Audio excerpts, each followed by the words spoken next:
Okay, looks like we are now live on YouTube and our recording is going as a backup.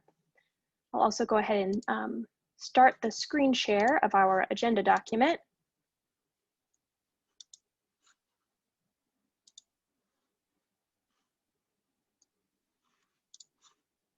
And we'll aim to get started right at 3.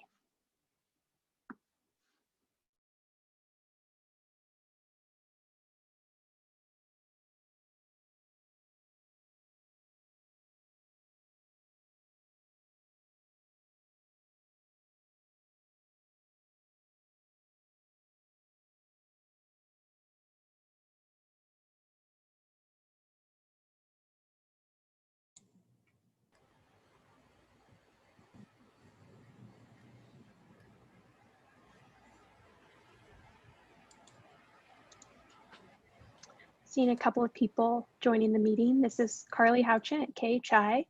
We've started our live stream and are recording the meeting as a backup, but we'll get started here right at 3.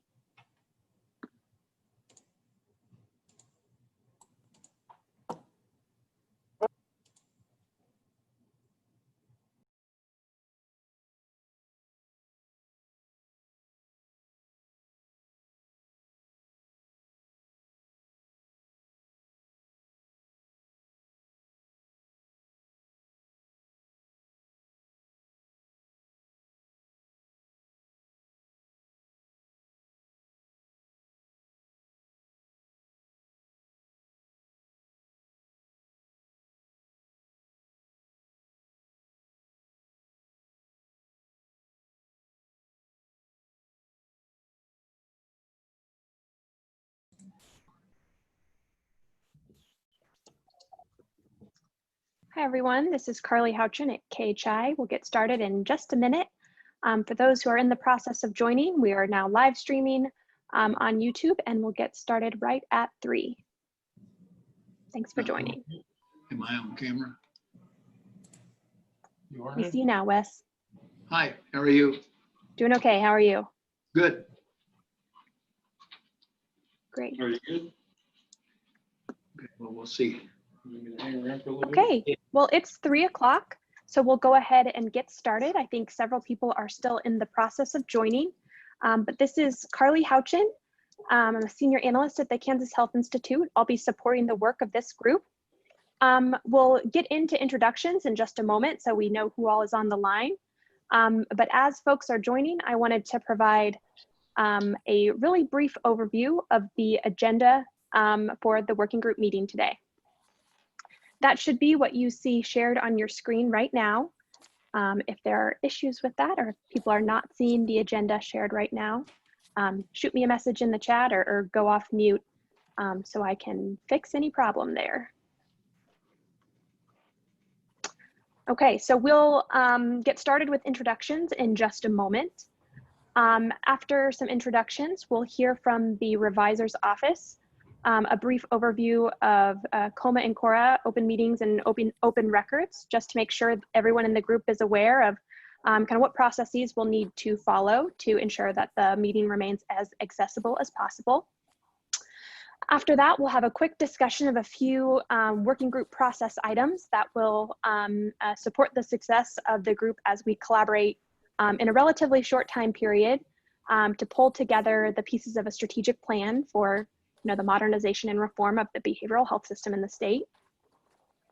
Then by 3:25, we'll get into some topic-specific discussion.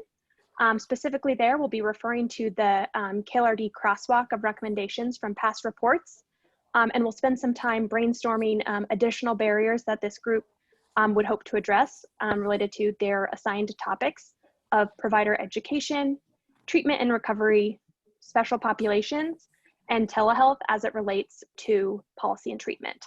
As a reminder there, each of the 3 working groups will address telehealth kind of as from the unique angle assigned to their working group. From there at 4:05, we'll briefly pilot the recommendation rubric that was developed after feedback from the special committee. We'll have a few administrative updates, such as confirming a chair and vice chair for the group, and then we'll wrap right at 4:30. So that's where we're going for the day. We'll get started with introductions here. As you introduce yourself, if you could provide a little bit of background on yourself, just maybe sharing some of the experiences that you bring with you to the work of this group. If we could keep that at a minute or less, that would be great, just recognizing that we do have quite a full agenda today. And then also, as you introduce yourself, if you could provide your answer to this question. If recommendations from this group could remove one barrier in the mental health system, what would that be? So I think we heard from the special committee that the concept of removing barriers was something that resonated deeply. So as we introduce ourselves, if we can, provide some of our background in a minute or less, and then also share our answer to the question, if recommendations from this group could remove one barrier in the mental health system, what would that be? Do I have a volunteer who might be interested to introduce themselves first? And then I'll call on people from there. Wes? Yeah, my name is Wes Cullen. I chair the Governor's Behavioral Health Services Planning Council. Also have been superintendent twice, interim superintendent at Osawatomie State Hospital. Was director of active treatment at Osawatomie State Hospital for 26 years. So I do have and also was a director of Miami County Mental Health Board for the mental health center that we had here in Miami County. So I've had a lot of experience in the mental health field. It's been a real honor working on with the council. We have a very active council across the state of Kansas, and I think it's a very positive thing for the state. Could you provide, if you had one priority barrier to remove from the mental health system, limiting yourself to one, what might that be? It is making sure that people have access to services in the state of Kansas, and looking at those barriers that we ourselves sometimes create, which causes problems with them, making sure that access to those services are there. I also would like to look at enhancing behavioral health services within the state of Kansas. I think we've come a long way. So great, thank you. So now I'll run down the list that I have here on the side of my screen. So if everyone could be ready to, again, briefly introduce yourself, 1 minute or less, and then share one barrier that you'd like to see removed from the mental health system. So Deb Stidham is the top of my list of participants here. Hey, good afternoon, everyone. So I have kind of a long career, mostly in the substance use disorder treatment field. I did work in state government there at SRS and Addiction Prevention Services for 10 years. And then I've been at Johnson County Mental Health Center overseeing all of their addiction and residential programs for the last 9 years. So I am a licensed addiction counselor. I might add I am the current chair of the Behavioral Sciences Regulatory Board, so I bring that lens as well. So my barrier would really just be around, I think, licensing, the regulations and statutes that govern the licenses for CMHCs and substance use disorder treatment programs. I just think that they're a real barrier to providing creative, integrated care. When I see focuses on let's add primary care, I'm all for that, but we have not really even tackled mental health and substance use disorder in this state as being able to provide that in an integrated fashion due to the barriers brought on by licensure. Great, thank you. Next on the list, I see Gary Henolt with KDADS. My name's Gary Henolt. I'm the Director of Youth Services for KDADS. I have been working in behavioral health since 1977, so way too long. A lot of years in inpatient psych hospital work, starting at Topeka State Hospital, and then working at the Miniger Foundation, Stormont Vale, for over 20 plus years, and then almost 20 years in the mental health center system. before I came to work at KDADS. If I had one thing I'd like to change and fix, and it's coming off a meeting I was just in, those kind of agreeing with where Wes was at, eliminating those barriers and making better access to service for children, both foster care and non-foster care, and addressing those issues that when we have foster care children and other kids that are moving around, being able to make sure that they have access to services without interruption. Because I think that's a huge barrier for success for them. Great, thank you. Next up, Lisa Southern. Hello. I'm Lisa Southern. I'm with Compass Behavioral Health out in Southwest Kansas. I just celebrated my 26-year anniversary with Compass. Community mental health centers, you can just do so much. So in my time here, I was a crisis therapist for 7 years, Larned State Hospital liaison for a couple of years, kind of with that crisis work. I ran our inpatient unit at St. Catherine Hospital. Then I ran one of our outpatient offices, and now I'm executive director. This past weekend, I was on call. I love to provide services. And just, you know, when I think about mental health, community mental health, I mean, our job is to be there for people 24/7. You know, Christmas morning, Sunday at 3 o'clock in the afternoon, or Tuesday at 4 o'clock in the morning. The barrier that we have, and I think everyone has, is workforce shortage. There's probably 5 projects we would take on right now if we had enough staff to do it. So that is always what we struggle with. And I've learned in my role as executive director how much even the heavily populated areas struggle with that. So it's really not a rural frontier problem. It is a global problem. Great, thank you. Next on my list, I see Rachel Marsh. Hi, I guess I wasn't on mute, so I hope I'm not making noise in the background. My name is Rachel Marsh. It is my second day at the Children's Alliance of Kansas. I was previously in child welfare for 14 years, and my mental health background is knowing what I don't know. I have a MSW and learned just enough at a Children's Advocacy Center doing treatment that I respect and understand. It's much more complicated than it might seem from the outside.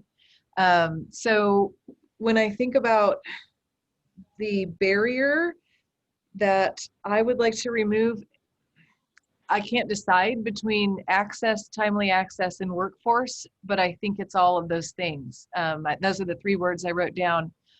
We don't have the workforce we need to allow us to have the access we need to get services timely provided. And I don't know, it's a chicken or the egg problem, but I would like access to care when it's needed, in the way that it's needed. Great, thank you.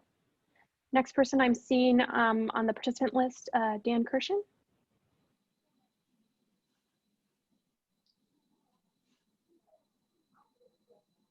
Dan, are you able to unmute yourself? Hello, you hear me? We can, thank you. Okay. My name is Dan Kirshen. I'm from Garden Plain, Senate District 26 in the Senate for 2 terms there, and on the mental health task force, but anxious to hear some of all the barriers we've talked about there and things that make a difference.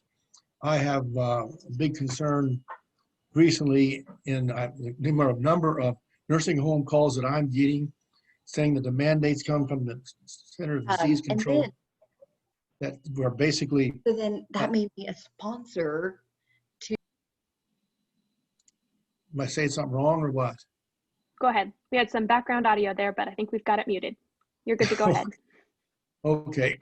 Anyway, there's an urgency to do something for the deteriorating mental health situation in the nursing homes due to the quarantines and the segregation. And I've had a lot of constituents call and say that their parents are just phasing away because there's no stimulation there there's no contact with family whatsoever. Somehow we need some flexibility to be able to marginalize how we treat these patients, because if they leave to go to the dentist or something, then they're quarantined for 14 days out of no change of their own situation. And now, just recently, they mandated that if you have a staff member who tests positive for COVID, that every employee has to have 2 checks every week minimum. And then the residents have to undergo the same thing. And I just can't imagine going through those rooms in those nursing homes. Okay, we're going to check you twice this week for COVID. And they've got roughly 36 patients in there. It's going to take, they said, extra staffing and personnel just to do the requirements and mandates they're taken care of.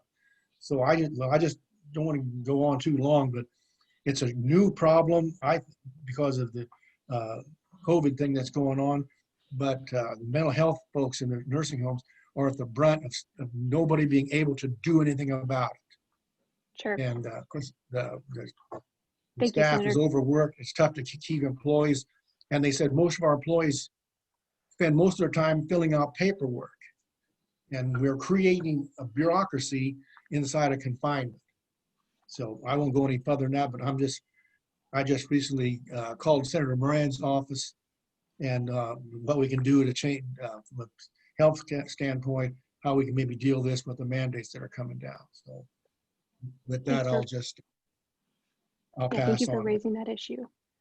The next person we have on our list to do a brief introduction and identify one barrier you'd like to address through this process is Erin George. Hi there. I'm the person with lived experience. Can you hear me okay? We can hear you. Okay. I was diagnosed probably at least 20 years ago with schizoaffective disorder. Was in the hospital the state hospital for 3 or 4 months. At that point, I then started receiving services through Johnson County Mental Health. I ended up getting hired on there to help people go to classes in the community and develop a program for them on the vocational team. Worked for Johnson County Mental Health for a number of years. I've raised a daughter who has some issues with borderline personality. And then I've been on the advisory board since its inception. So for about 6 years, I've been the secretary. And one thing I'd like to see is more hospital beds available, along with the accessibility. I just don't think it's out there anymore. Great, thank you, Erin.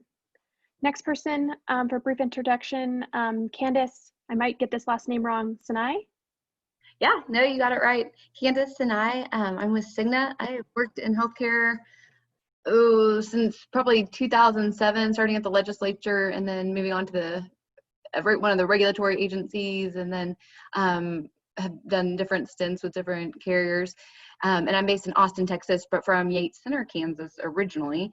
And I would say probably the number one thing, at least on the payer side, that we're seeing is, just really in the networks and the kind of the specialty, especially the specialty behavioral health providers and contracting and, some just cash only practices. That's kind of the barriers that, at least on the payer side, that we kind of see, and trying to make really super expansive networks. Great, thank you. Next person I see on the list here is Kelly Hans-Reed. Hello, my name is Kelly Hans-Reed. I'm an LCPC with experience doing in-home family therapy, child welfare work, and I also worked for an MCO for a few years, and now I'm at DCF as the Director of Medicaid and Children's Mental Health.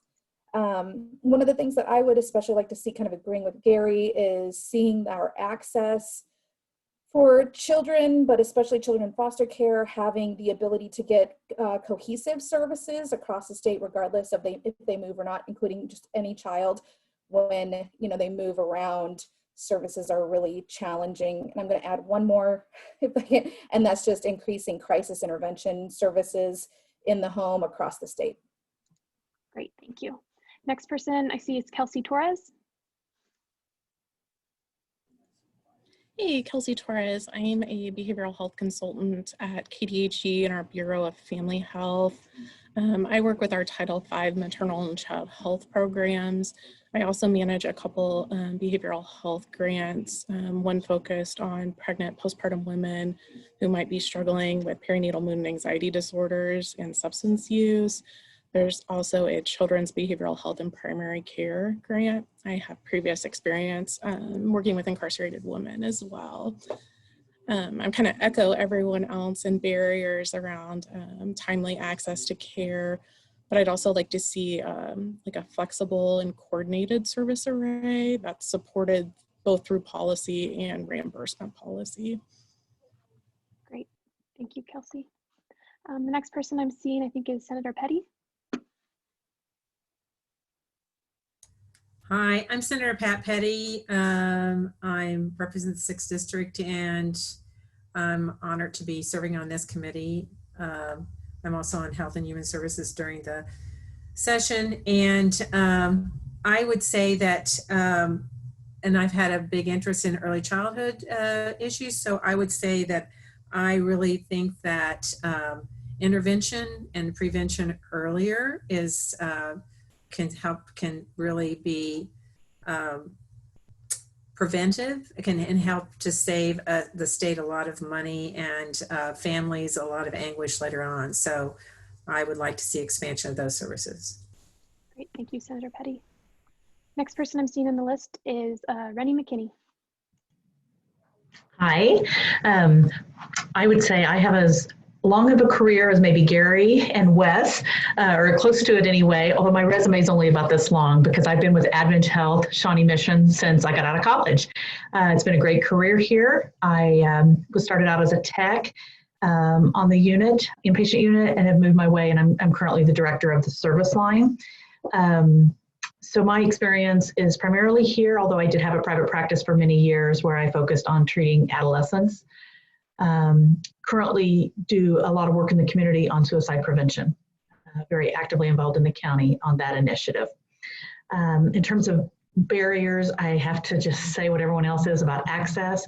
And I think of a recent experience where a family, well-educated family, who would know exactly where to go if they had a medical issue, but were totally lost and didn't know how to access the behavioral health world. And unfortunately, not able to access anyone to help them at the time, which resulted in the completion of a suicide of their teenage son. So I'm thinking, wow, if they can't figure it out, a lot of other people probably can't either. And so really knocking down those barriers and how can we educate our communities? Thank you so much. Next person I'm seeing is Sunny Mickle. Hi, I'm Sunny Mickle with Blue Cross and Blue Shield of Kansas. I'm our Vice President of Government and Community Relations, but my background is in public health and also the law. I've had the opportunity to work with Blue Cross for almost 13 years and working on a lot of health policy issues, including telemedicine, mental health reform. And one of the things that we have identified and I really want to help accomplish with this team is to try to get more access to cares, but specifically echoing what others have said, how to enter the system. We know that people can have insurance and still not know where to go. It's not always transparent to their families, and we have limitations on what we can share with those families. But if we had a better way in the state to know that there are community resources that we can guide people to, and a safe way to share information so they can help our members, their family members, the patient, I think that's really important. It's just been difficult when we're trying to assist people that are in a crisis, but we can only share so much information with their families. Thanks. Thank you. Are there any other working group members who haven't had the chance to introduce themselves yet?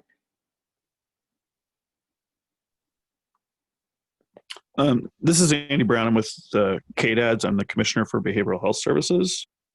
I've got a whole laundry list of things that I think we need to make progress on, but I would say probably near the top of my list is suicide prevention and our lack of infrastructure on that statewide.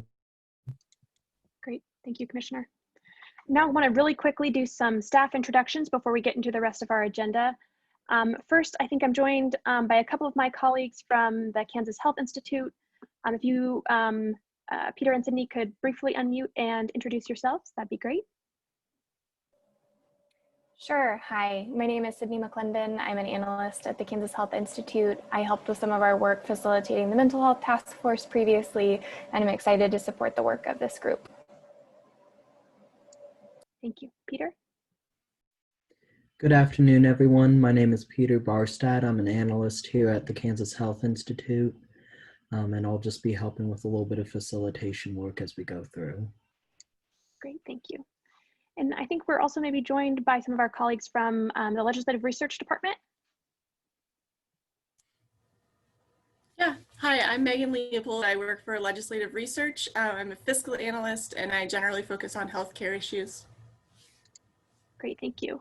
And then if you're looking at the next item on our agenda, we'll move into COMA and CORA overviews from the Revisor's Office, but want to first give our partners in the Revisor's Office a chance to introduce themselves. Hi, I'm Eileen Ma, and I am a revisor in the Office of Revisor of Statutes, and I normally staff financial institutions and insurance and health.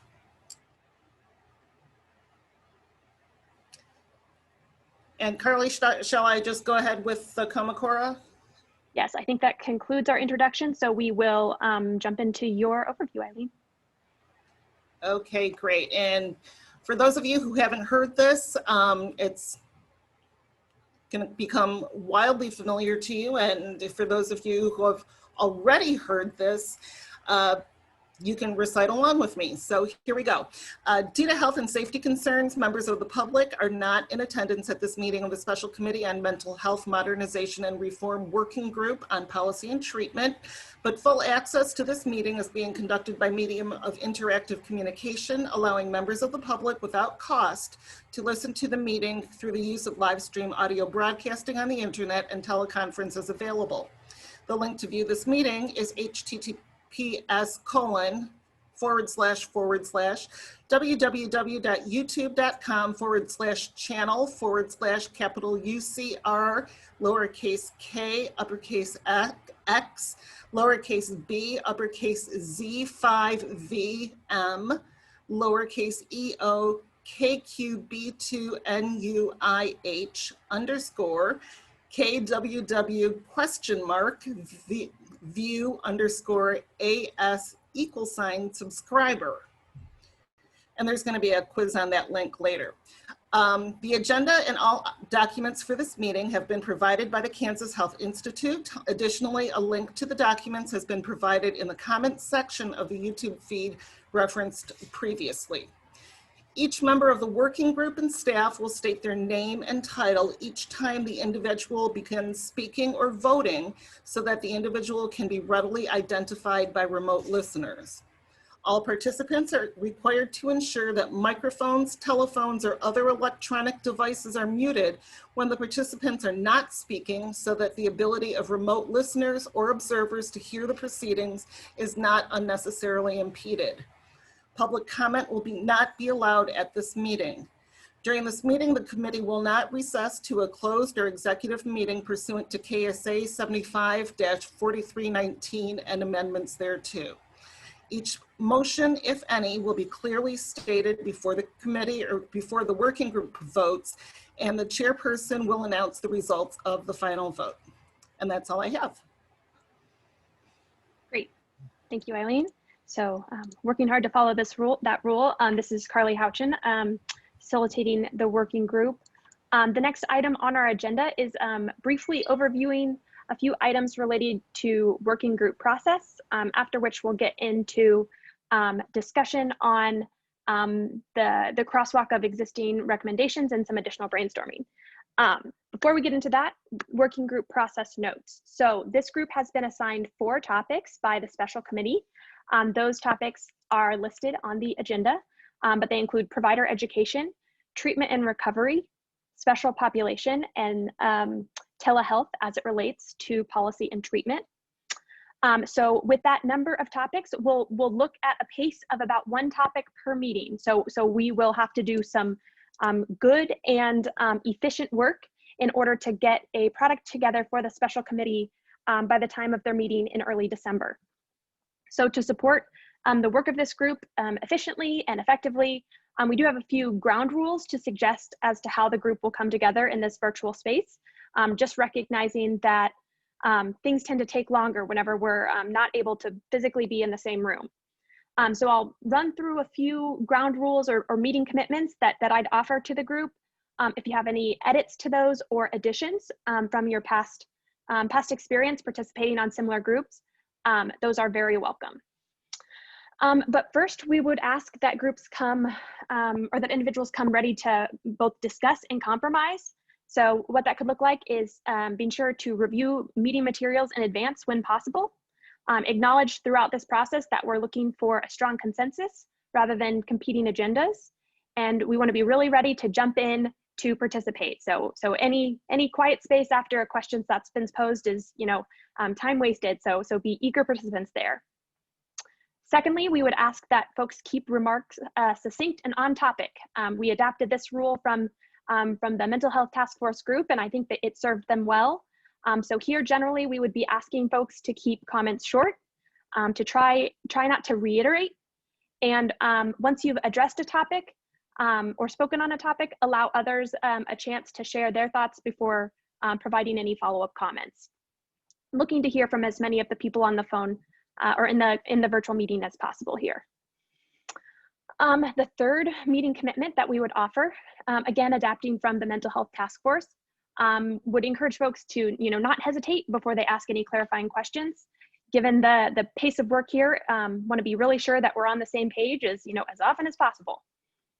And then lastly, a commitment that I'll make as a facilitator is to both start and end the meetings on time. What I'll need from you in order to honor that commitment is permission to be restrictive on time as far as length of comments. So I might need to interject to ask people to kind of provide, to wrap up their thoughts or keep things pithy and kind of generally keep the group on track so that we'll have the time allotted for all of the items in the agenda. So went through those very quickly. Any comments or concerns about any of those ground rules or agreements, or anything that folks would suggest to add?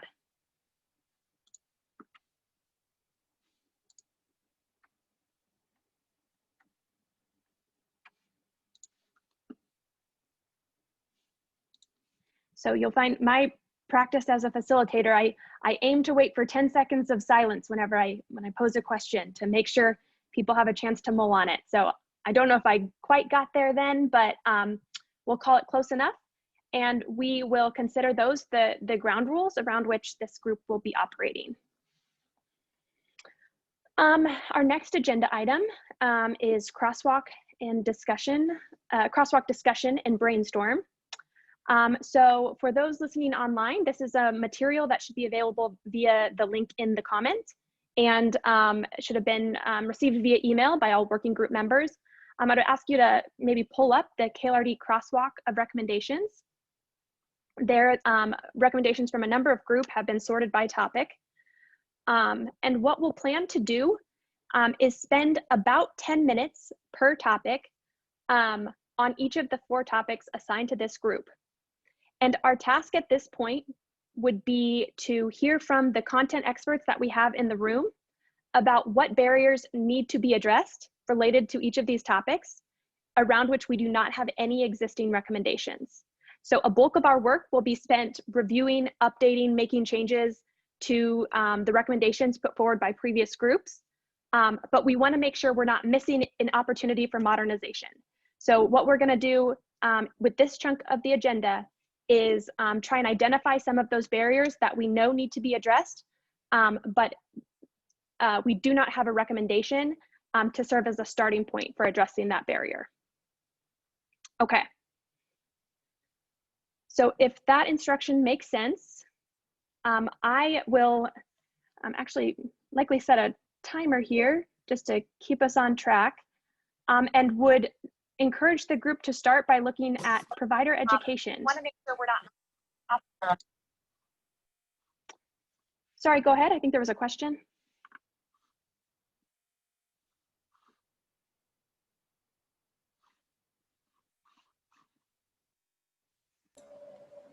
I think we just had some background noise. Great. Okay, well then we will start the conversation related to provider education. So looking at the list of recommendations in that KLRD crosswalk document, what barriers are not addressed by any current recommendations that would be important to be raised for the special committee?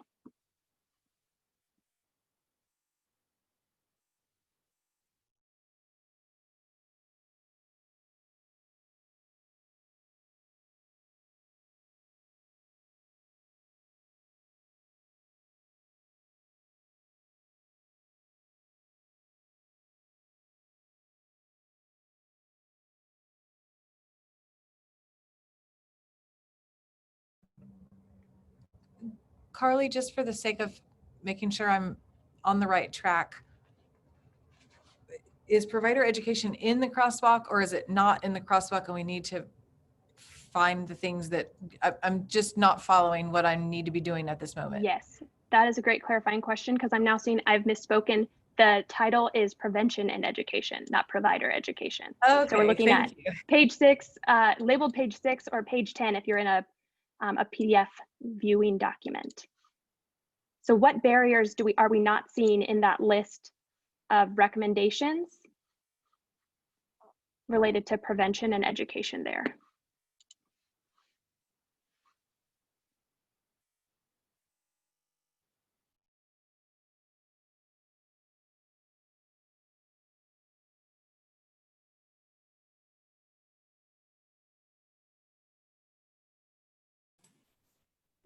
Okay, so I don't want to state the obvious, and I'm not usually one to say that money solves everything, but historically in the state of Kansas, we have never considered prevention a priority enough to actually fund it. And in terms of substance use disorder prevention, the state rarely, if ever, gave any more than what the federal government required, which was 20% of the block grant. So I'm seeing recommendations here. I remember I was part of the substance use task force, at least one of the meeting, and tried to keep track of the discussion, even the whole K-Trax thing. I mean, we just couldn't quite figure out whether it was enough of a priority to actually fund it. And so that's just my 2 cents about prevention in general. So whether you're talking about suicide prevention or substance use disorder prevention or early intervention on mental health, we've just never decided that that's, because it's not a burning bush like acute treatment is, right? We know we need to treat people because they're in crisis. They're in our jails, emergency rooms, et cetera, et cetera. But prevention, that's a different ballgame. Great, thank you. Capture that in the notes to add to our list of barriers. What other barriers beyond funding of prevention, whether it's suicide prevention, substance use disorder prevention, or specifically I heard funding around K-Trax. What other barriers? This goes along with, this is Senator Petty, and this goes along actually with funding. And I had noticed under work group 1, under finance and sustainability, and I think it's very relevant here, is that providing adequate workforce compensation and reimbursement rates for time spent planning and implementing family engagement practices. That seems to be a barrier in order to provide adequate services. Great, thank you. The one thing, and I read as fast as I could, but I'm not seeing the barrier of information sharing and data management sharing between providers as an obstacle to prevention. Definitely from the child welfare or foster child lens, we often see multiple opportunities for someone to have intervened earlier, but because of confidentiality or lack of processes or lack of technology, we didn't share the information earlier. Great, thank you.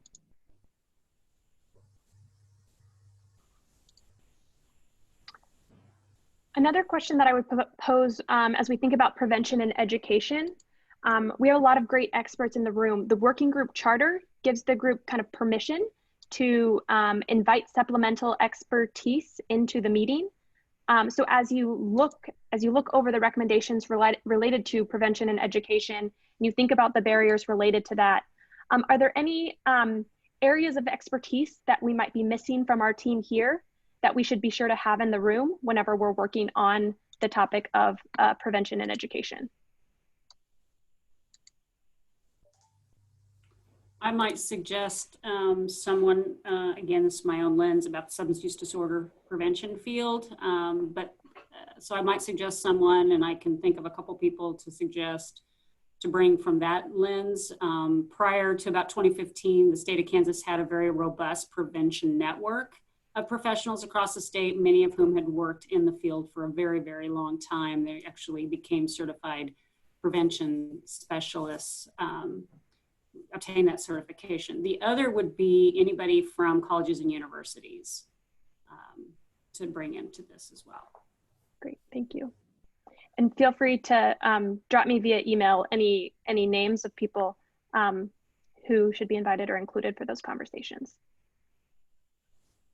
I would mention that we have some pilots. We have a pilot going on with several organizations dealing with early intervention, the ABC program. And so both the DCF is involved with that, as well as like the Family Conservancy. And David Jordan, that would be a person that has expertise in that field. So I would suggest that's an early intervention program. Great, thank you.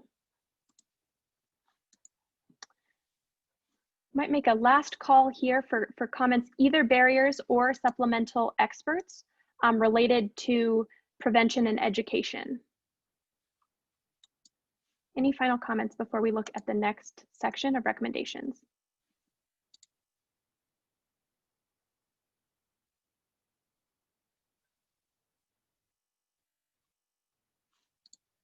Okay, not hearing any, I would encourage the group to look at the next topic assigned to this group, which is treatment and recovery. So same question applies. What barriers exist that are not captured by any of the recommendations that previous groups have drafted here?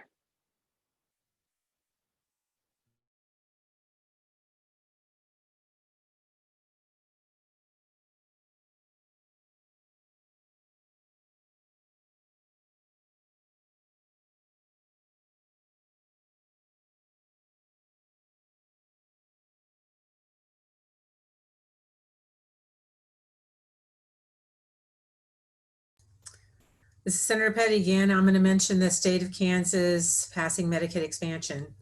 It would impact all of these areas. Great, thank you. I know that's a recommendation from several of the groups. I don't remember exactly where it's sorted. So that might be one that we handle as confirming that one of the group is addressing it. But given limited time, we might aim to not duplicate that conversation, if that would be acceptable.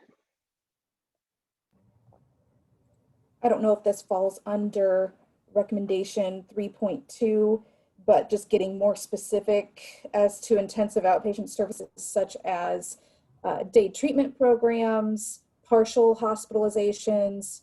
I think that's a gap in services that we are missing that could be beneficial. Great, thank you. In addition to intensive outpatient treatment programs as well, and there's some in some areas of the state, but just statewide accessibility. I would concur with that. This is Rennie McKinney, Director of Behavioral Health at Advent Health. I would agree with that, but I would also expand that to just traditional outpatient, both for therapy and for medication management. In our location, it's not unusual to wait 6 to 8 weeks to get in to see a provider. And so expanding that, which then goes back to workforce. And hi, this is Sunny Mickle with Blue Cross and Blue Shield of Kansas. I'm thinking one of the things that I'm not noticing on this is related to telebehavioral health, is possibly a way to help speed up that access issue. It's not the end-all solution, but to at least have that continuous opportunity for engaging with the provider. via telemedicine or telehealth, I think is critical here.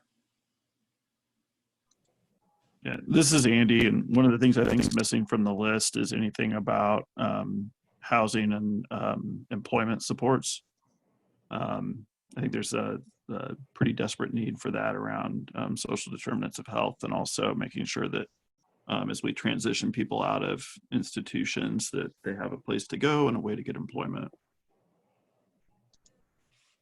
Great, thank you. Something I don't see on the list, and Kelly or many of you will have a better way to describe this challenge, but we don't always have Medicaid coverage for the types of treatments that we want to provide. We need in-home coverage, we need family coverage, we need, for instance, the ABC model I don't believe is covered by Medicaid, and it can be in some states. So that's something that we can't do treatment if we can't pay for treatment. I would add, this is Kelly with DCF, I would also add to what Rachel said is coverage for therapy with the family, but without the child present. Mm-hmm. I would also add that you've got coverage that is afforded to non-foster care kids under the waiver, that for other reasons with the waiver, foster care children, it's not available to them. Not all of those services. So some way of making that available across the board.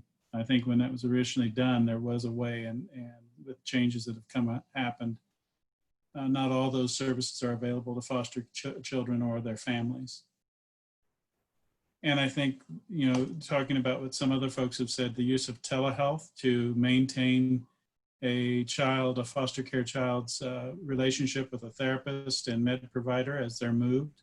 Mm-hmm. Some way of allowing treatment to happen with those children for community-based services too, no matter where they're at.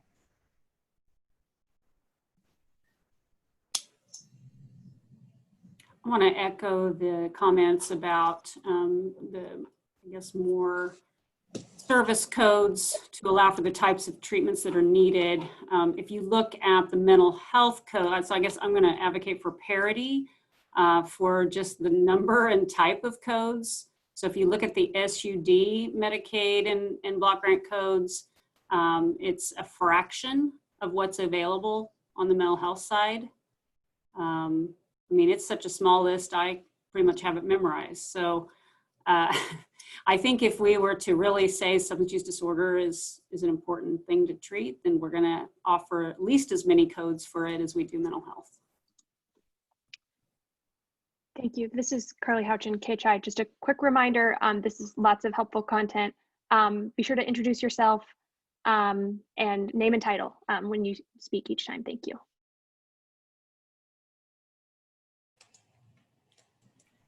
Kelsey Torres, behavioral health consultant at KDHE.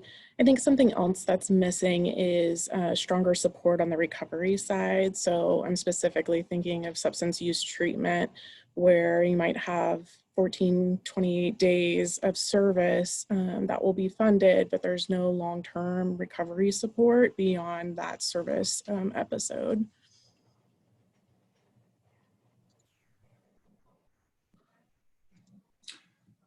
This is Gary Henolt, Director of Children and Youth Services with KDADS.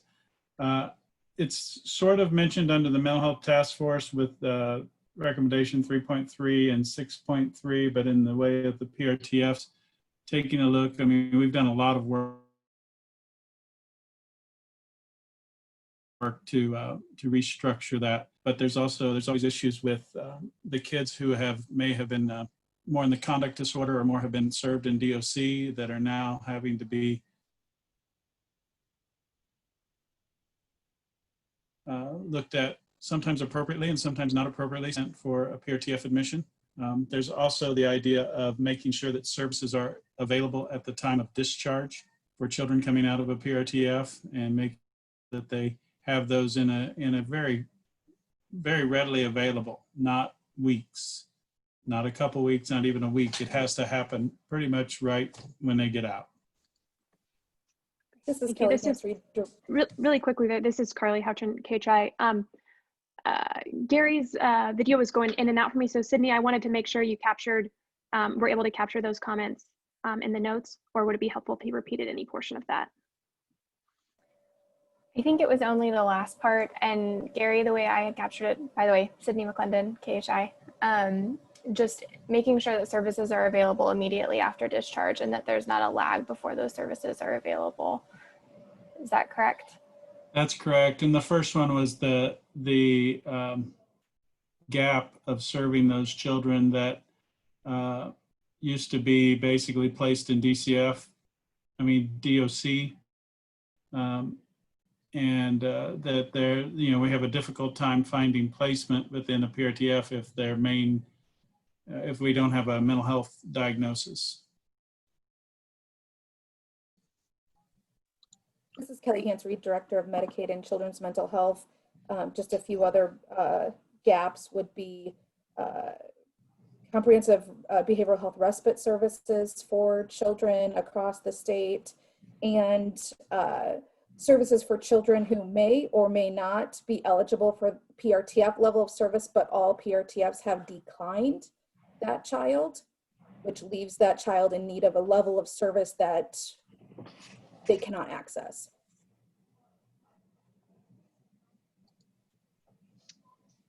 Carly Houchin, KH, I have about 2 minutes left on our timer for this topic, so just wanted to please continue to provide answers to the question about what barriers are not listed, but also if there are any supplemental expertise that we need to make sure we have in the room whenever we're discussing treatment and recovery, feel free to name those as well. This is Gary Henolt at KDAD's Director of Youth Services. I just wanted to add to what Kelly was saying in the sense that we have, part of that is what I was trying to say with the DOC folks, is that we have kids that require or that people say have to be placed in a locked facility for one reason or another. And PRTFs are not locked facilities and don't meet that level of care. This is Kelly Hans-Reed, Director of Medicaid and Children's Mental Health. Just backing what Gary said. Additionally, Parsons State Hospital, children who require that level of service, but the wait list is extremely lengthy. So having that gap in service of not being able to access that level of care either. Yes. Lisa, or children who are Parsons refuses to take or kicks out. Hi, Lisa with Compass. Just a little comment on having adult and children crisis houses. They can be a nice step down, maybe after a child has left a PRTF, just to kind of reintegrate with the family. Also a nice placement instead of doing hospitalization. These difficult to place kids, one of the reasons why that is because they've got a resume of 17 admissions to a psychiatric unit. And probably 16 weren't necessary, but we had no other safe place to put them. So we've got to grow our crisis house services for adults and kids. Rennie Mckinney, Advent Health Director. I would say, which Lisa said, adolescents or kids and adults and senior adults, our geriatric population, we often find challenges in placement because of the psychiatric history, multiple hospitalizations. And so hospitals ended up providing care for a significant period of time. And I had a second comment. So I'd like to see, I don't see it on any of the documents so far, is just a more collaborative approach between providers, healthcare providers, and the managed care organizations. And maybe it feels that sometimes things are very restrictive, and I think that can be a barrier for people. They can't get authorizations, or they don't know how to manage or navigate how to get those authorizations. And I think together, those two entities could work much closer together. This is Carly Houchin, KHI. My 10-minute timer just went off, so I want to check in to see if there's one or two final comments on this topic, either supplemental experts that we should be sure to have in the room for discussion of treatment and recovery, or any final barriers to raise on this issue. This is Kelly Hans-Reed, Director of Medicaid and Children's Mental Health, DCF. I would also include dual diagnosis in that IDD/mental health children or adults who are experiencing both of those, a lack of treatment providers and other modalities that fit their specific needs. Gary Henolt, cadets.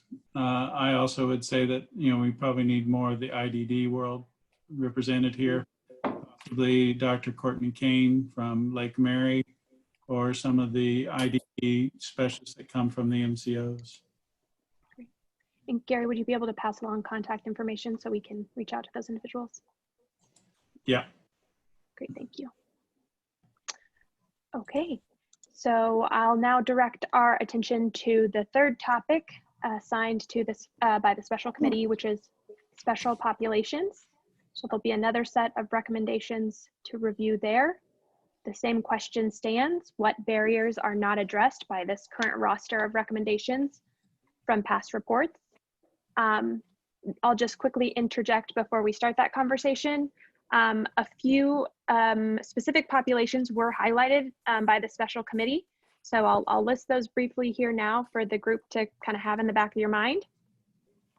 Some of those special populations included foster care, rural communities, specific needs of urban communities, those with limited English proficiency, low-income individuals, and children. So what barriers are not addressed by any of the recommendations in the crosswalk? Kelsey Torres, behavioral health consultant at KDHE. I think this does a pretty good job of covering pregnant postpartum women that might be struggling with opioid or other substances, but there's not a focus on those who might be suffering from a perinatal mood or anxiety disorder, either during pregnancy or postpartum, and that includes fathers. So our data is showing like 1 in 5 women and 1 in 10 men. Great, thank you. This would echo a number of comments that were previously made about youth that for various reasons, whether it's dual diagnosis, juvenile offender history, acute hospitalization history, IDD concerns, are not able to access the care that they need. It's sort of in this matrix under the crossover youth, but it's really limited to the foster care population. And what I'd like to do is suggest that we look at it much more broadly. We're hearing quite a lot still that children are coming into foster care because due to a lack of IDD services or a lack of mental health services or a lack of appropriate respite or placement services, they have to come into foster care to simply access the services. So it's broader than simply the crossover youth in foster care.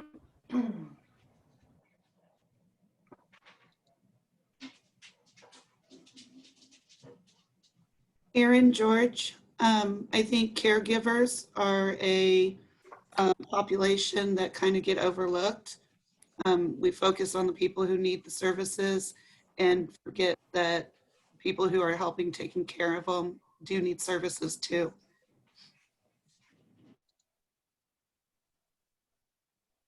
Great, thank you. We have a couple other people off of mute. Is someone waiting to make a comment, or I pose the next question? I guess for me, the addressing some of the needs, particularly of English as a second language population, that goes back to workforce development. I mean, we really are struggling to get what I would call even a competent warm body sometimes into some of these positions, hoping to get someone who could, provide some sort of other language services is almost becoming a pipe dream. So this to me just ties right back to workforce, and if you're really going to do a better job of addressing that particular population.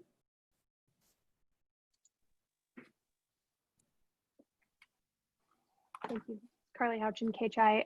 So again, would pose the question, any other expertise that we should look for to have in the room whenever we kind of do our deep dive on this topic? What experiences are we missing among those that we have in the virtual meeting today?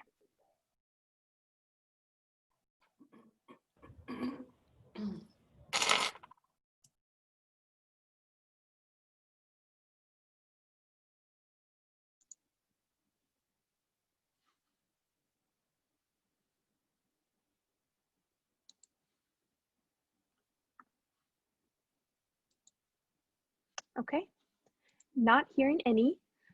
I will direct the group to the fourth topic that's been assigned, which is telehealth. And as a reminder, so this is a new topic. There are no existing recommendations. So our crosswalk will not help us here.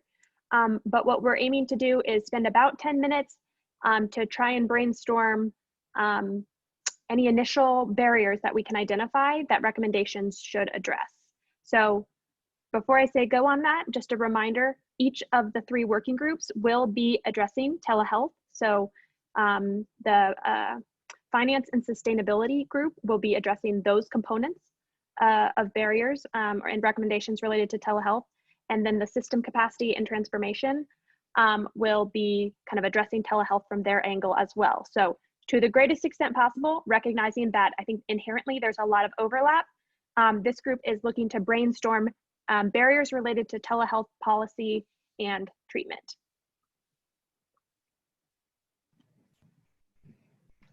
Rennie McKinney, Advent Health. When a resident of Kansas is outside of Kansas and the barriers in order to receive treatment, I'm thinking about our lovely teenagers that went off to college who have therapists here in Kansas, and now they can't see them. Televideo. That works both ways on the campuses. The kids that go home for spring break don't have access to their therapists either. Absolutely, both directions. Yeah.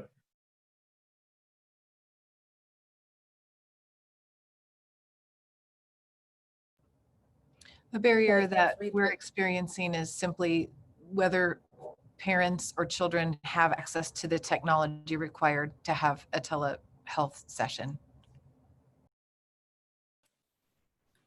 Deb Stedham, Chair of CAP. I would echo that. I think the continued use of telephonic as a delivery of service, since that's been kind of blown open during COVID, I would really like to see that continue, and something that I am hoping that the BSRB board will take up as consideration, although it is completely allowable already from a practitioner point of view.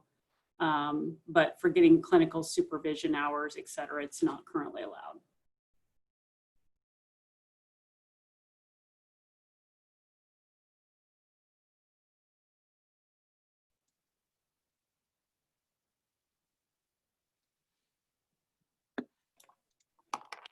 So one area around telehealth in particular that we might want to talk about is mobile competency evaluation and restoration services.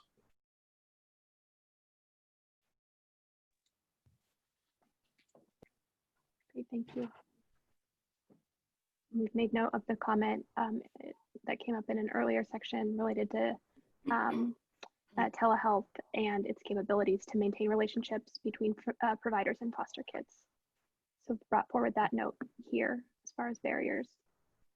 What else? What other barriers related to telehealth policy could this group address? This is Gary Henolt, KDADS. I've seen in other states several states using telehealth in conjunction with crisis intervention and even law enforcement contacts to be able to connect those folks directly with a mental health professional.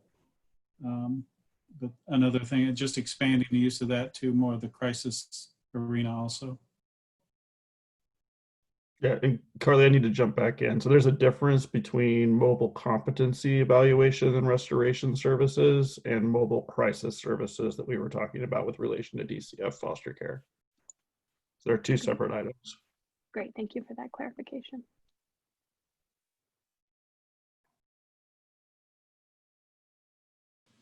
Hi, this is Sunny Mickle with Blue Cross and Blue Shield of Kansas. There was a comment earlier, and I agree that it's a lot different now after COVID with telebehavioral health, and it's being performed more often. But I'm still hearing from some providers that there's uncertainty on whether or not they're utilizing the services the correct way. So if there could be a barrier for some people as far as education on using telebehavioral health appropriately, so they can understand how serious a patient is. If they're doing it telephonically, they may not be able to see that person, obviously, and really assess what else is happening in that family situation, or other barriers that may be happening that they're just not, witnessing. So I think providing some state standard education and help for those providers so they can all feel competent using the skills and the tools that are out there.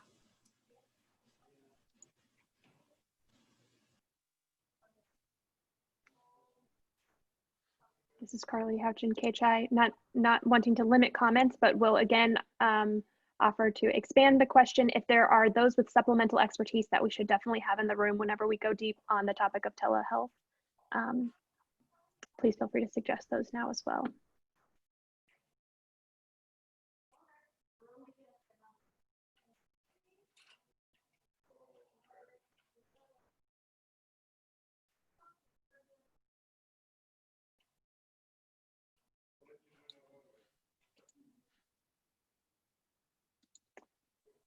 Not hearing any.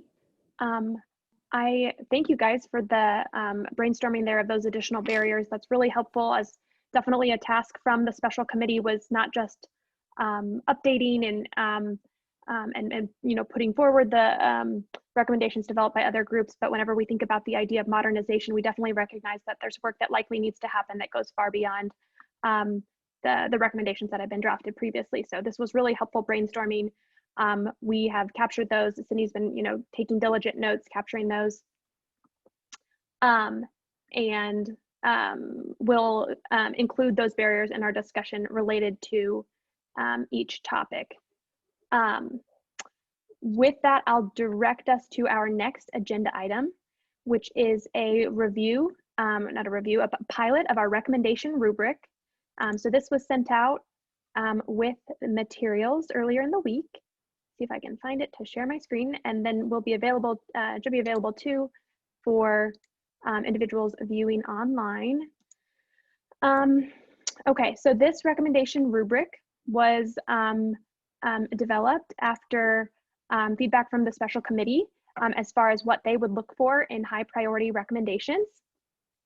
And we are going to practice using it in just a moment. And so what would be helpful is if there is a single recommendation for which we think we have kind of the expertise in the room now that we would need to kind of work through it. Maybe be thinking of that and be ready to toss out an idea. While you're thinking of that, just to briefly walk you through what we're looking at here and what our task will be. So whenever we review each of the recommendations, as I said previously, each meeting will focus on a given topic and we'll get through as many of the recommendations as we can. So we'll have those kind of populated, the recommendation language in the top line. If there's any updates or changes that need to be made to that recommendation language, we'll make those at that time.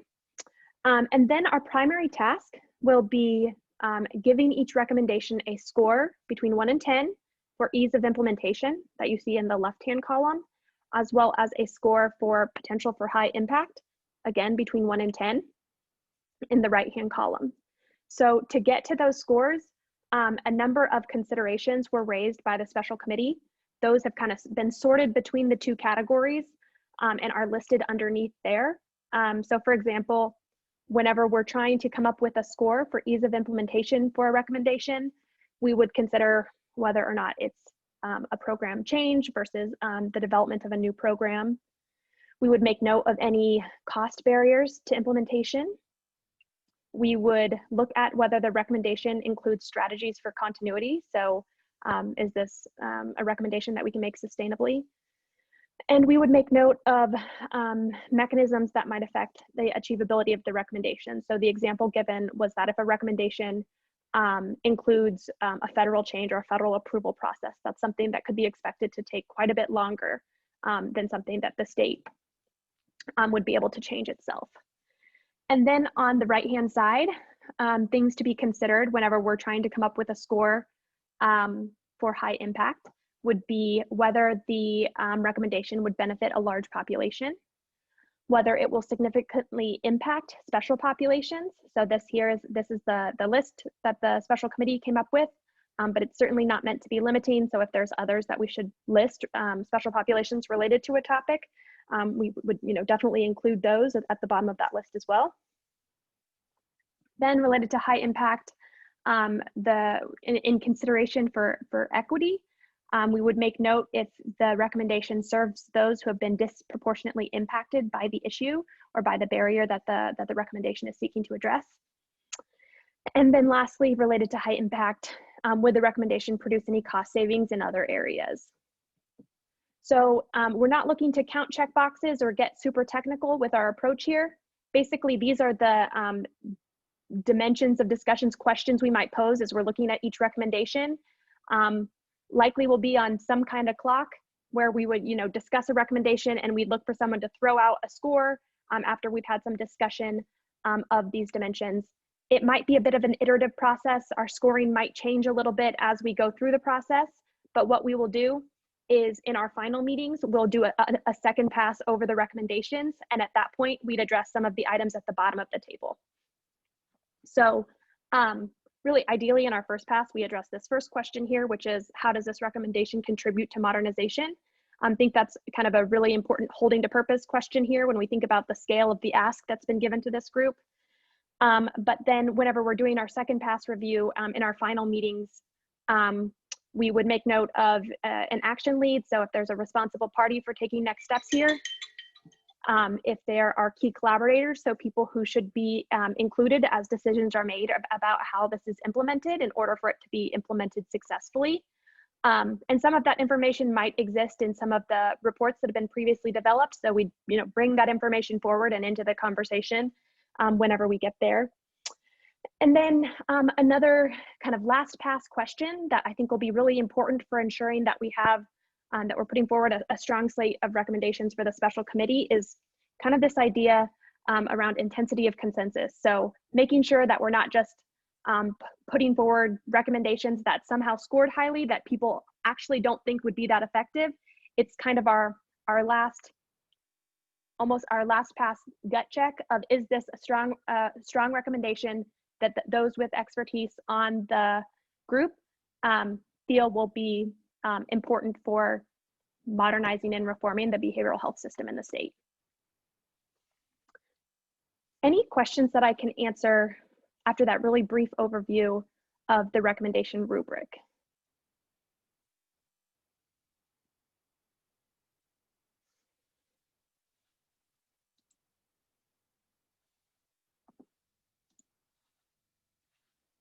And if there's not any questions, is there a recommendation that anyone would like to suggest that might be a good one with which to pilot the rubric?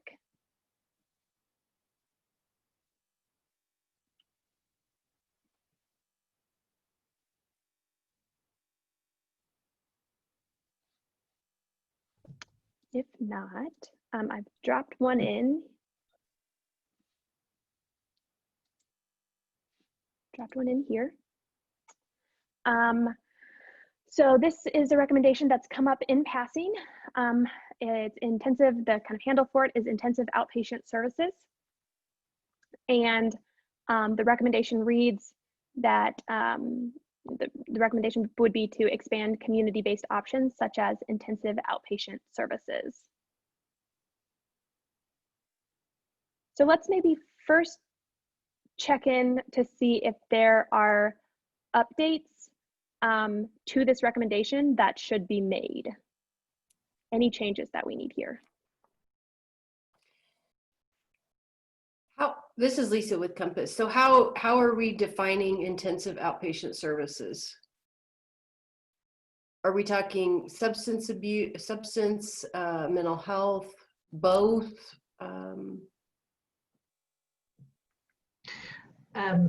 This is Rennie McKinney at Advent Health, and I think we should define it as the Association of Ambulatory Healthcare does, and use IOP, intensive outpatient, as the overarching. And you can have multiple special groups under it: mental health, substance abuse, dual diagnosis, etc.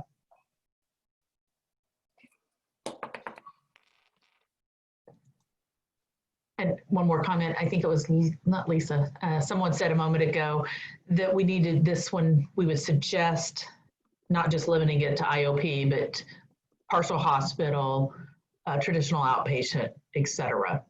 So expanding the definition at the top, or the description. Great, thank you.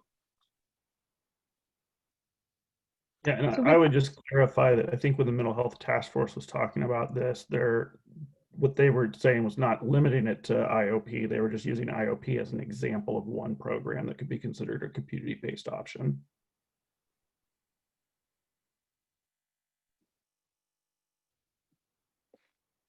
Great. So this is Carly then. So to get us into the kind of the core part of the rubric here then. So if we're thinking about this recommendation as broader than originally written by the Mental Health Task Force, with the thought to Commissioner Brown's, okay, jump in and correct me, Andy, I see you shaking your head. What I'm saying is that I believe that the original intention of the Mental Health Task Force recommendation was to expand community-based options, and they were using IOP as an example of one community-based treatment program.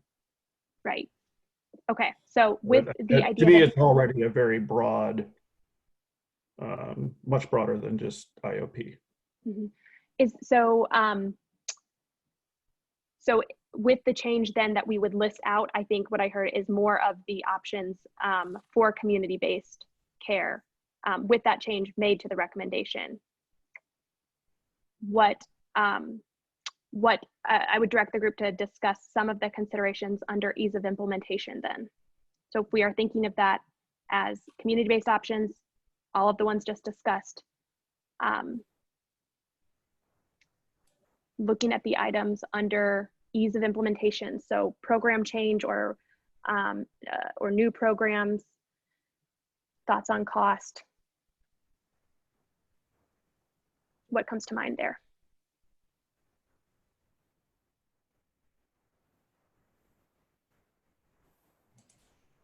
Well, I mean, it is a very, this is Gary Henolt from KDEDS. It is a very wide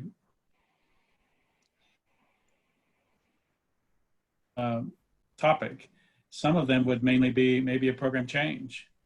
Others may be a whole, I mean, I think we have the whole gamut here. If we look at community-based services in general, some would be opening up the service to more people. Some would be redefining the service. Some would be a new service. So it's a difficult question to answer. I mean, to put just one on there. Mm-hmm. This is Lisa with Compass. You know, minus the workforce barrier, if people have Medicaid, I think they have a lot of access to outpatient community-based services. It's our self-pay, Medicare, private insurance that is just difficult to try and give them that intensity of service because there is no funder to pay for it.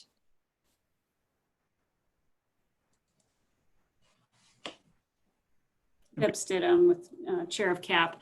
I would agree with that, and I really agree with all the comments. You know, even with Medicaid, even when you have a funder, there are some limitations to how much service you can provide.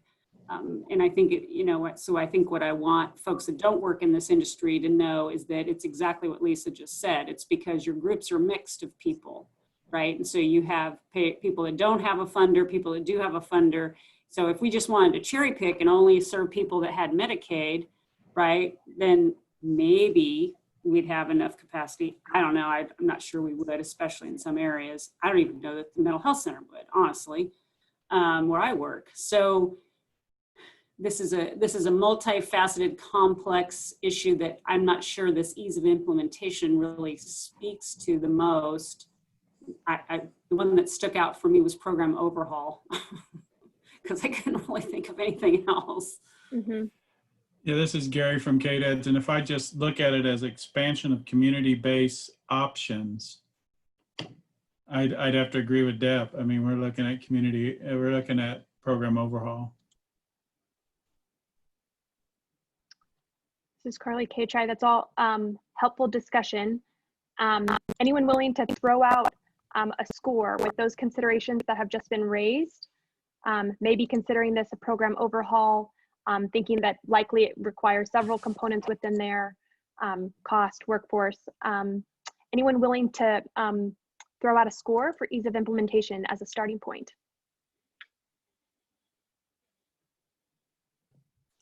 I'm sorry I missed this, but is 1 easy and 10's high? That's a great question. I don't think I gave that information. I would say 10 is high, 1 is low. Okay. Keep it on a ruler.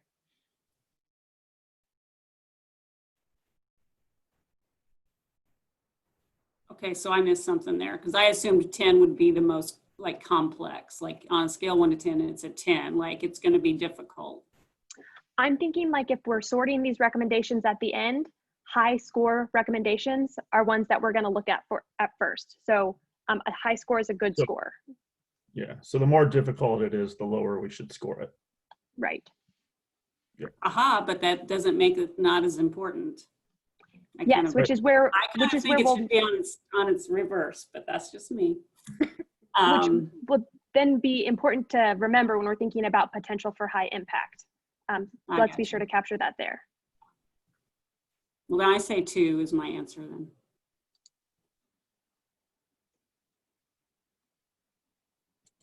Okay. Yeah, with that being said,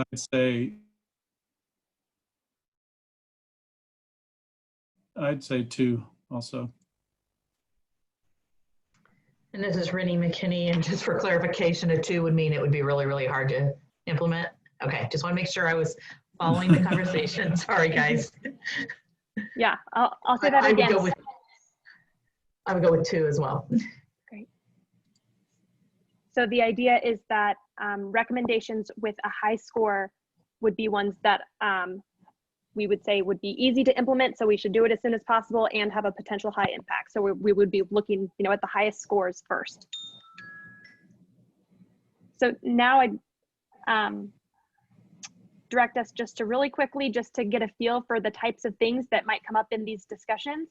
Ask us to kind of have some of the same discussion around potential for high impact. So looking at the considerations there, what's coming to mind for folks related to this recommendation? I think you could check all of them. So, well, and can I ask another clarifying question, since this is our practice run?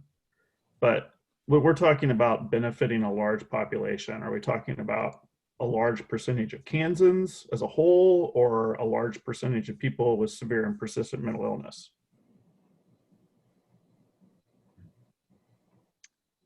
I can weigh in there. I'd be interested to hear what the group thinks. Well, I would think it'd be a high percentage of Kansans because I'd like to get to them before they go down the road of severe and persistent mental illness, if that makes sense. This is Kelly. I would, Deb Stidham, Chair Cap, I would echo that. I think anytime I think of the saying, a rising tide raises every ship. And I just like to, I think when we move the needle for everyone, we're going to move the needle for the severely mentally ill population too. Okay. Henolt, KDAD, since my focus is kids and families, I certainly want to address that as soon as we can, instead of saying you're not ill enough to get this service. We want them addressed as soon as they're identified.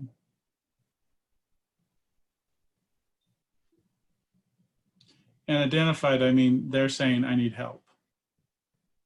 Yeah. So then, like, how many Kansans would it take for us to consider it a large population?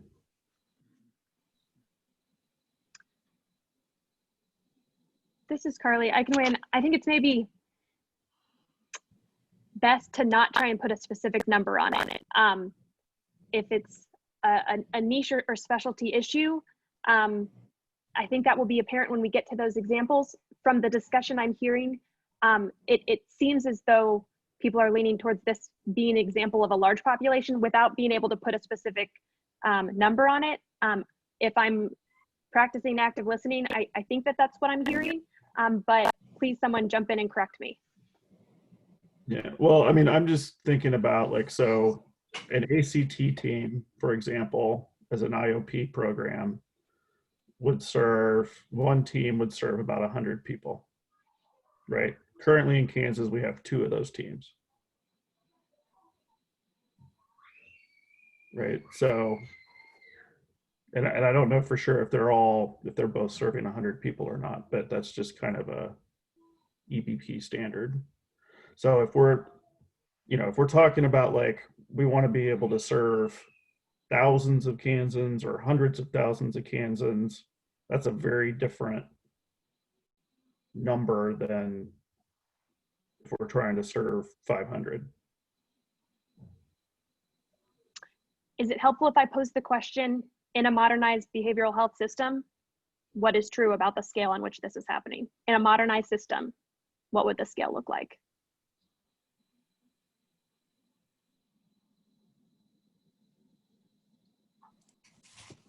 So I mean, you can go with like about one in I think it's going to be large.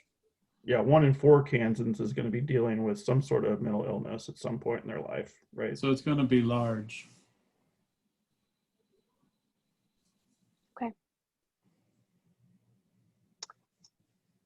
There's likely a lot more really productive conversation we could have around this.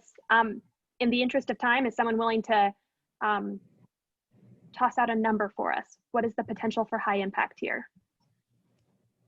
So a higher number would mean it has higher impact. Correct. Yeah, I'm thinking about the last numbers. I would say 9 or 10. Deb Stidham, I agree with that. Okay. I think I saw nodding, so I'll go ahead and type that in. I agree.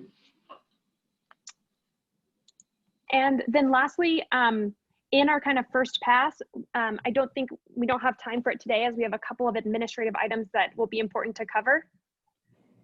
But as we get into topic specific discussions, we'll want to have these types of conversations for every recommendation that's kind of on our list of responsibilities. And then we would like to make note, how does this recommendation contribute to modernization? That will be kind of a key recurring question to hopefully help the group kind of hold to purpose with the task we've been given here. Any final questions that I can ask? I know we went through that pretty quickly there as far as piloting the recommendation rubric, but any questions I could answer at this point? Carly, what do you mean by modernization?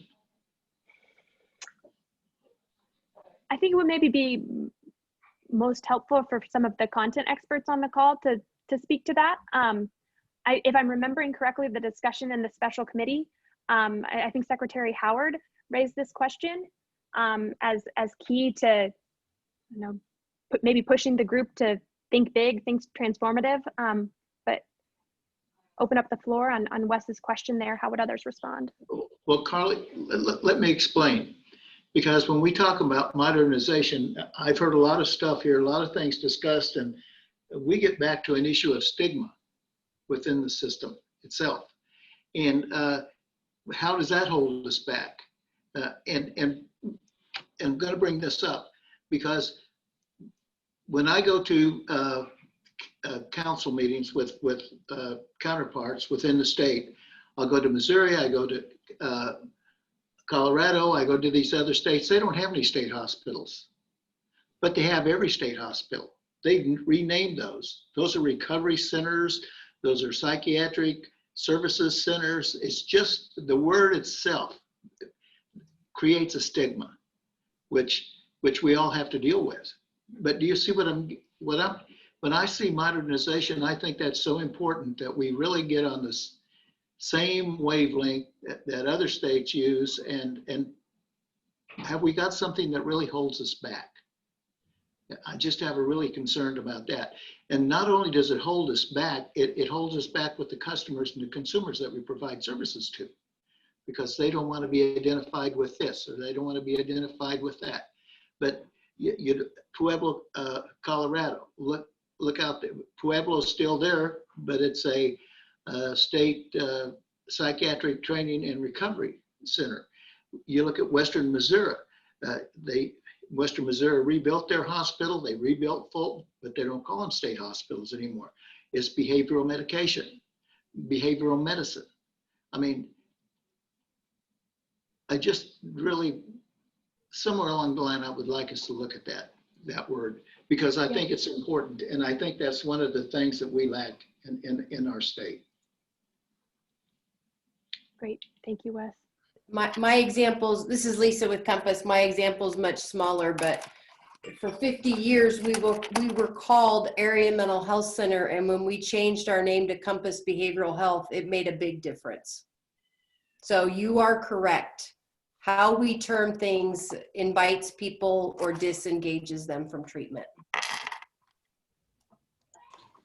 Well, this is Gary. We have parts of the state where people park at the SUD treatment to walk to the mental health center because it's in that area more okay to be at the SUD treatment, and vice versa in other areas.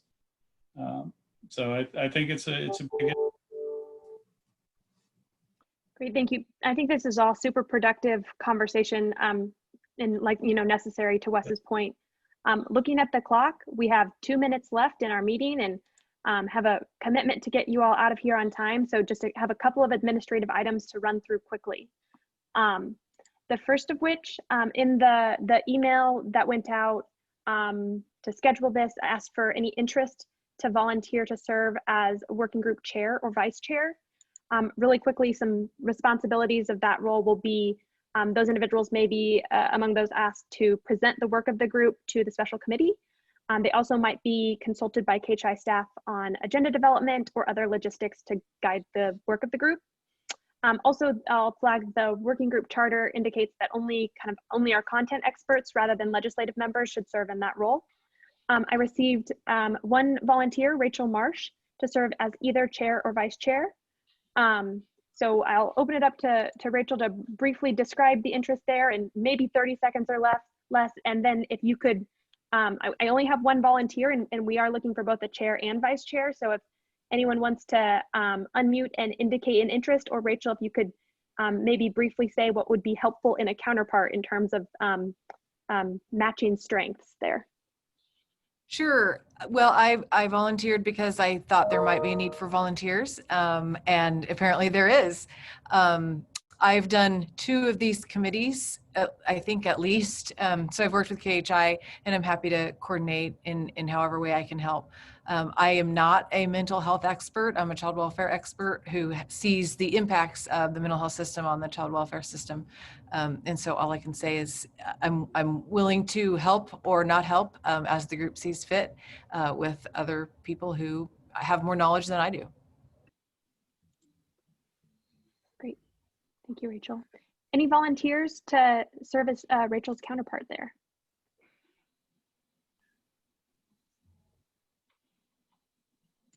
Gary, can I volunteer you?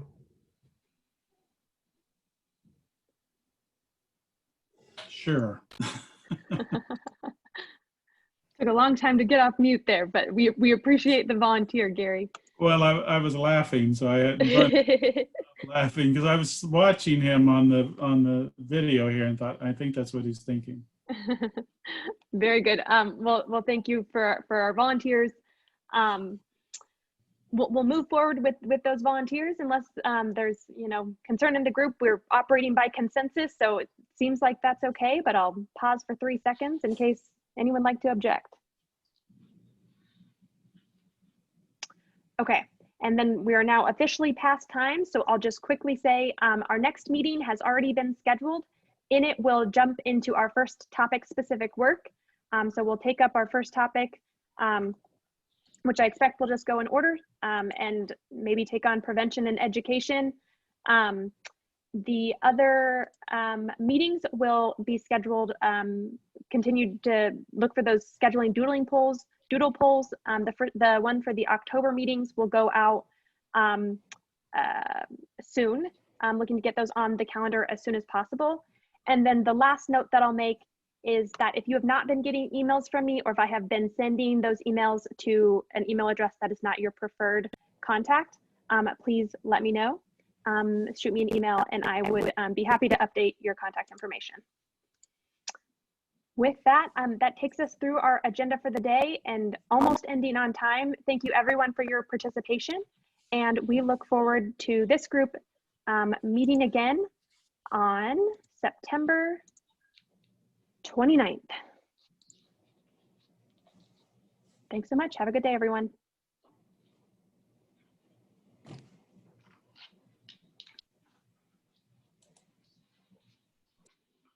Yep, went good. Well, thank you very much.